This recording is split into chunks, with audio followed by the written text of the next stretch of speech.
legends. I'm not Cerberus and welcome back to my channel. Today we're going to be taking a look at the Tier 6 destroyer USS Benham DD397, which is available to obtain via the Steel Redeemer campaign. As usual, I'll do a quick to London watch summary at the start, followed by a whiz through its design and history, then onto the build, stats and strategy for the ship itself.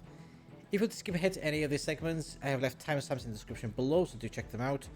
Before I start on the ship itself, two things. First, I apologise for the lack of in-game sound. Some of these clips were taken from my stream, which did include party chat. So to keep it focused, I've cut the audio entirely and put some background music on to substitute. And secondly, I'm going to be doing a weekly video series featuring clips of successes and failures from the week. It'll be more skewed towards comedic value and without commentary, so if you have any clips that you want to include, don't forget to email them to me@notcerberus.com. And with that out of the way, let's move on to the ship itself and my thoughts on it. And, well, take this with somewhat of a pinch of salt because I am not a destroyer main.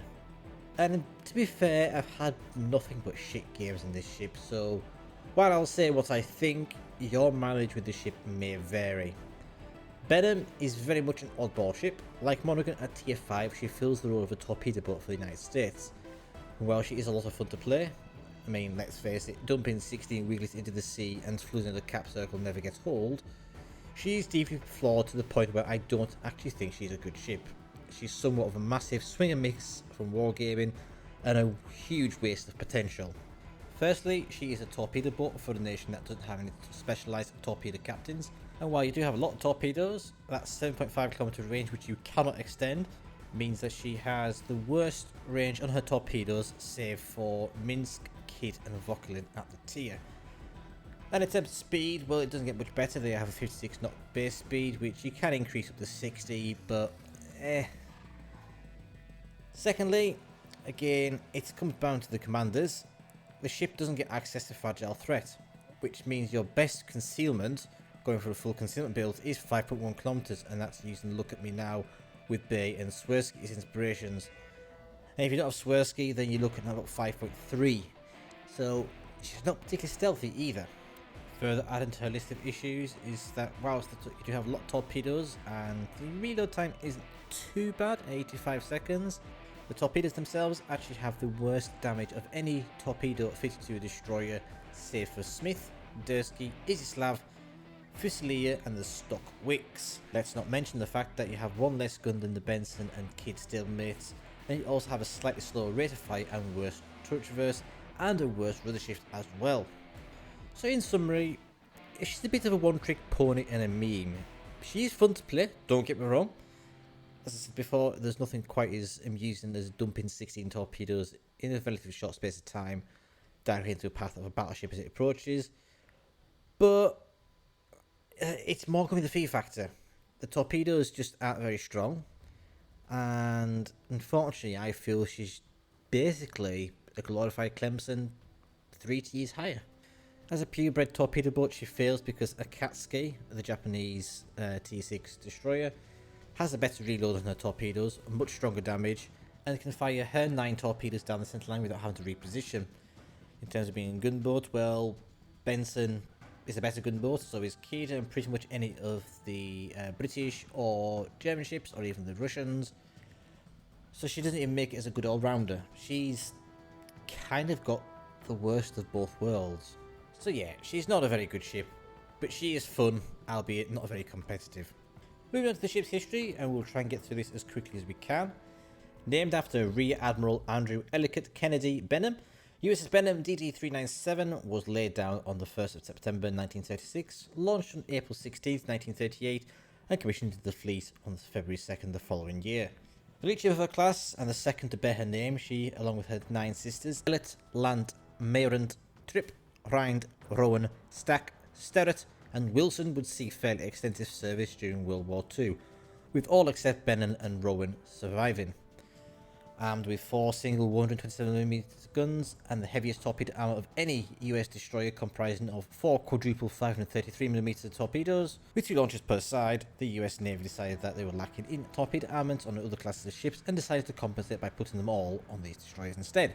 While she was initially planned to have her shakedown voyage to Europe, tensions arising in 1939 meant that the crew had to make do with the sunny waters of the Gulf of Mexico, with her final trials being completed in August that year. On September 1st, she was assigned to Destroyer Division 18 and tasked with undertaking neutrality patrols in the North Atlantic and the Gulf of Mexico. She would continue to undertaking these duties until February 1940, where she was then transferred to the Pacific Fleet during Destroyer Division 12 on May 5th. Operating primarily out of Pearl Harbor, Benham would see the next year or so conducting combat training and carrier escort operations. November 28, 1941 saw the ship join Task Force 18 under the command of Vice Admiral Halsey as they escorted the USS Enterprise to Wake Island to deliver some new Wildcat fighters. The return journey back to Pearl Harbor could arguably be the first demonstration of the look that Enterprise would display throughout the war. Bad weather hampered the return of the ships by a day, which meant that the task force was not at anchor when the Japanese carried out Operation Z on December 7th. In late December, Benham covered the approaches for the unsuccessful attempt at relieving the recently captured Wake Islands. January, she was scheduled for her annual overhaul but was directed to assist Saratoga, which had been torpedoed and required an escort. With that out of the way, she and her sister Elliot was sent to San Francisco for some maintenance. Arriving back at Pearl Harbor on March 1st, the ship undertook various exercises before being assigned 6 weeks later to escort Task Force 16 and 18, including the USS Enterprise and USS Hornet, through to Midway, where Benham and the other destroyers would remain to guard the oilers while the carriers commenced the Doolittle raids. June 4th through June 7th would see Benham take part in the Battle of Midway herself, where she was credited with the rescue of 725 men from the crippled USS Yorktown. After successfully transferring the men to the USS Portland, Benham and the USS Hammond assisted with the transfer of repair teams to the stricken ship. However, this would prove to be a fruitless endeavour, as I-58 had broken through the anti-submarine screen and launched 4 torpedoes at the 3 ships. One of the torpedoes struck Hammond, which broke the ship in 2, and the other 2 hit Yorktown. For the second time in 2 days, Benham was tasked with the rescue. This time she managed to save around 200 men before she had to hightail it back to Pearl Harbor, arriving there on June 9th. For the remainder of June until mid-July, she conducted various training drills at sea before setting sail as part of the screen for Task Force 16. The group sailed to meet Saratoga and commenced rehearsals for the invasion of Guadalcanal and the British Solomon Islands. On August 24th, Benham helped defend the USS Enterprise from an onslaught of strikes launched by IGN 1st Carrier Division ships Shokaku and Shuikaku, firing her 5-inch shells more than 100 times and her 20mm guns more than 500 times. The task force anchored at Tongataboo on August 30th before being ordered to the South Pacific Force. Benham would then spend the next 7 weeks undertaking various training and escort duties for Allied convoys carrying survivors from the various engagements. On October 24th, the ship was assigned to Task Force 64 alongside the USS Washington and San Francisco and tasked with patrol sweeps near the South Island to prevent Japanese reinforcements from being delivered to Guadalcanal. October 30th saw Benham conduct various shore bombardments of Guadalcanal alongside the USS Atlanta, Aaron Ward, Lardner and Fletcher, firing her 5-inch guns close to 700 times. With the Japanese target softened, the ship sailed to Noumea, arriving on November 6th in preparation for a 10-day tender upkeep period. However, on the 11th, Japanese forces had commenced air attacks on Guadalcanal, signalling another incoming reinforcement attempt. With the US convoy due to arrive there the following day, the ship was put to sea for what would be the final time to support. The ship's final action would take place on November 14th after being ordered into Task Force 64 during the USS Washington, South Dakota, Gwynn, Preston and Walk, following the loss of the USS Atlanta, San Francisco, Cushing, Laffey, Barton and Monson, with the deaths of Norman Scott and Daniel Callahan. At 2300 hours, the US task force spotted the first Japanese ships, with Washington and South Dakota opening fire a little over 15 minutes later. At 2322, Walk spotted Ayanami and Uranami, and then proceeded to engage with Preston and Benham following. USS Gwynn then spotted another group of ships at 2326. A little over 10 minutes later, Preston was on fire and sinking as a result of very accurate Japanese gunfire. At 2338, the waves of torpedoes started striking, with Walker being hit first on her bow, which doomed her to sink. Moments later, Benham herself was struck on her starboard side, tearing her bow off back to the number 1 turret, and with a plume of water so large it washed one of her sailors overboard. The ship managed to retreat somewhat safely to the southeast around the island, however worsened seas and the debris floating from the previous day's action hampered her progress, and soon she began to split in half, albeit still floating. The USS Gwynn, who had retreated with Benham, took aboard her entire crew, save for the sailor who had washed the boat overboard. Incidentally, he would later be rescued by the USS Meek. With Benham's crew safely aboard, the Gwynn sunk the crippled ship with gunfire. The name Benham would live on for another generation, with it being given to DD-796, which was a Fletcher-class destroyer in 1943. With her history out the way, let's take a look at my build. And when it comes to the commander, it doesn't really matter which commander you use. However, for me personally, because these ships don't have sonar, I would take twist and track, which makes William Halsey my default commander. My preferred loadout, which is should be appearing on screen, is Contact is Imminent, Look at Me Now, Twist and Track, Smoke on the Water, and Unstoppable with Bait and Swirsky's inspirations. If you don't have Swirsky, then pretty much any of the following, Sims, Vayan, Tiruit or Tanaka, will make good alternatives. However, if you have either Mordoth or Bumblebee, these two commanders will make a better choice than Halsey. Just use the same selection of skills and inspirations, but on the fourth row, switch out to their unique skill. Of the two, I would say Bumblebee may be the better choice because it means you can launch your torpedoes while deploying your smoke screen and spin around the ship for a second pass much more quickly than what you would ordinarily be able to.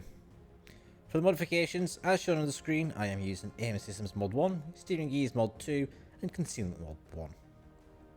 Taking a quick look at the ship's consumables, there's nothing really unique here. You've got the standard 5-second duration, 40-second reload damage control party, along with the usual 8% engine boost with 120-second duration and 180-second reload. Oddly, however, Benham does not get the US smoke generator. Instead, you get the Japanese one, which has a 20-second deployment time followed by an 85-second dispersion period with a 240-second duration. Contrast that with Benson's 27-second deployment time and 121-second dispersion. There's quite a difference here. Both engine boost and smoke generator have 2 charges as standard. And when it comes to her ship stats, using my current level 14 legendary 1 Halsey with level 11 legendary 1 Swirsky and 11 legendary 2 Bay, you can expect to see 14,500 hit points with a maximum armor thickness of 20mm. My 4 127mm guns have a firing range of 10.8km with a 4-second reload and a 5.5-second 180-degree turret reverse speed. The shells themselves do 1800 damage and 5% fire chance with the HE ones and 2179 with the AP. The 4 quadruple launchers have a reload time of 85 seconds with a 6-second reverse speed. Torpedoes themselves have a max range of 7.5km with a 60 knot top speed and a 1.1km detection radius. However, as mentioned earlier, they have really poor damage output with only 9,233 damage per torpedo. For reference, Wick's upgraded and Clemson's stock torpedoes do 9,900 at tier 2 and tier 3 respectively. Onto her maneuverability, and Benham steams along at a fairly slow pace of 36.5 knots, with only Voklin, Cossack and Jervis being slower. When it comes to her rudder, she has a 2.7 second rudder shift time with a 560 meter turning circle. That does in fact put her fairly high up in terms of agility compared to her tier 6 stalemates. And when we're looking at her concealment, it's identical to Benson with a 5.4km detection by sea with my current build, although you can get that as low as 5.1. The air detectability range is 3.1km and she has a 2.6km smoke firing penalty as well. Looking quickly at her gameplay, she is a funny old ship. As mentioned in my summary at the start, her torpedoes don't really have the range to make her a particularly strong torpedo spammer. The ship itself is pretty good at contesting caps thanks to its ability to swarm an area with torpedoes. However, you really ought to avoid getting into knife fights with pretty much anything except an IG and DD, and even then they can present a significant issue in terms of damage. The lack of range on her torpedoes and being one gun down with worse gun characteristics than the other 2 US destroyers leaves this ship peddling water pretty badly. That slower speed than her stalemates also means that if she does get into a fight, she's going to struggle to break away as well. When it comes to what your priorities ought to be at the start of the match, I would say that it should be dumping torps into a cap circle, but staying out of it until you know exactly where the nearest ship is and which one can outspot you. If it's nowhere near, then proceed to head into the cap circle and contest it as you would normally, and then paying attention to exactly where your twist and track is pointing and working out the likelihood of it pointing towards an unspotted destroyer, you need to get into position and start spotting for your team, and then do the spotted area denial and ambush strikes against larger targets. She's not a true torpedo boat, and she's not a true gunboat, but also she's not a true hybrid either. She kind of has the worst of both worlds, and you have to try and make the most of that. Benham is certainly not an easy boat to master and takes a fair bit of skill to use, more so than many other destroyers, and is probably why I'm not too fond of her. It feels too much like hard work for a ship that frankly should have been at tier 7 with 9.2km range on her torpedoes. I would think she would be much more competitive and in a much stronger position had that been the version of Benham we got, but alas, that is discussion for a different day. Anyway, that is enough from me. Thank you all for watching. If you have enjoyed the video, please do give it a big thumbs up and hit that subscribe button. It helps the channel out greatly. Until next time, take care and bye for now.